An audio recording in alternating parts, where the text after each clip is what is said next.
Question B. Show that the x-axis is a tangent to the curve C. Now, we didn't differentiate in part A, and it's not entirely obvious that we're supposed to be differentiating in part B, but it would be quite unusual for a parametric equation to not involve differentiating. Let's just try and draw what that is telling us.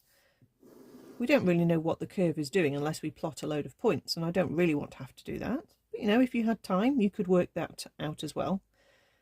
What we're basically saying is if the x-axis is a tangent, then what we need to see on our curve is something like that, okay? Or obviously from the lower part of the picture.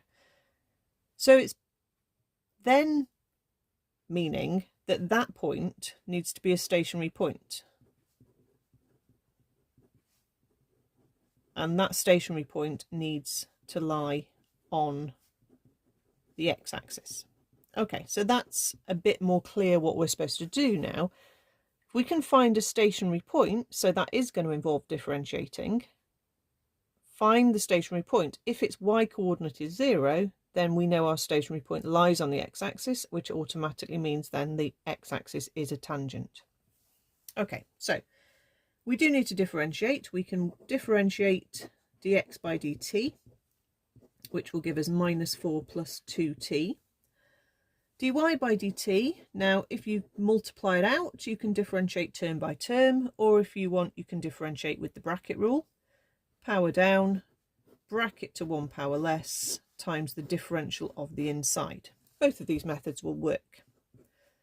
Let's just bring the minus to the front and say it's -2 times 4 minus t. Okay, so remember our chain rule to get dy by dx. You can either say it's dy by dt divided by dx by dt, like that, or you can say dy by dt multiplied by dt by dx. Either way will work. I'll use the first way. -2 open bracket 4 minus t all over -4 add 2t. Okay.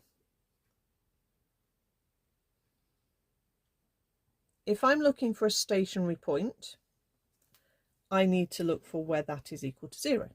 Okay, I was just thinking, do I need to tidy this up?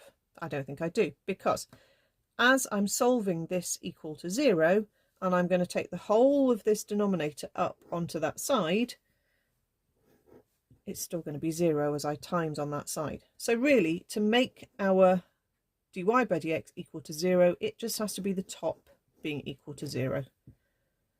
-2 isn't 0, so it must be the bracket. 4 take away t must be equal to 0, so therefore t must be 4. Okay, so the value of t at our stationary point is 4. Let's just find the actual point. Okay, so 3 take away 4 times 4, add 4 squared. It's going to give us 3. This is the one we're interested in. Y is going to be 4 minus 4 squared, which is obviously 0. Okay, so 3, 0 is our stationary point. It doesn't really matter whether it's a min or a max, or even a point of inflection, because with any of the types of stationary point, it's going to be gradient 0, which basically means if that's on the x-axis, it means that the x-axis is a tangent, as we were supposed to be showing.